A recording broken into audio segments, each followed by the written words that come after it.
ማዕዳን ምኽርን ካብ እግዚአብሔር ውልቃዊ ፕሮግራማትካ ሕሉ ይኹን። ቀዳማይ ተሰሎንቄ 5:17 ንሰባት ኣፍቅር እምበር ሰባት ከፍቅሩኻ ኣይትጸብሕ። ሉቃስ 7:47 ሕይወትካ ብኩነታት ክትጽሎ ስኢልካ ኣይትርአያ። ብሒደት ኮነ ብብዙሕ እሙን ኩን። ሉቃስ 16:10 ዕዙዝ ሕይወት ይሃልኻ። ቀዳማይ ጢሞቴዎስ 4:12 እንግዳዓኻ ሰፊሕ ጸዋር ኩን። ዘፍጥረት 48:15 ቃል ኣምላኽ ኣብ ኩሉ መገድኻ ኣስተንትኖ። ኢያሱ 1:8 ብኩሉ ወገን ኣመስግን።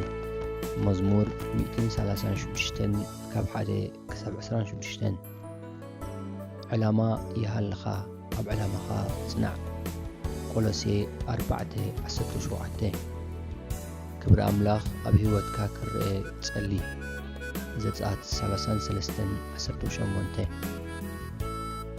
ከናፍርካ ካብ እከይ ዘረባ ሓሉ።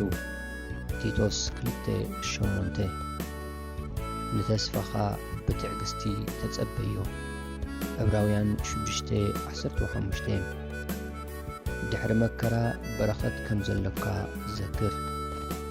ኢዮብ 42:11 ንሕይወትካ ብዒንትኻ ዘይኮነ ብዒንቲ እግዚኣብሔር ረእያ።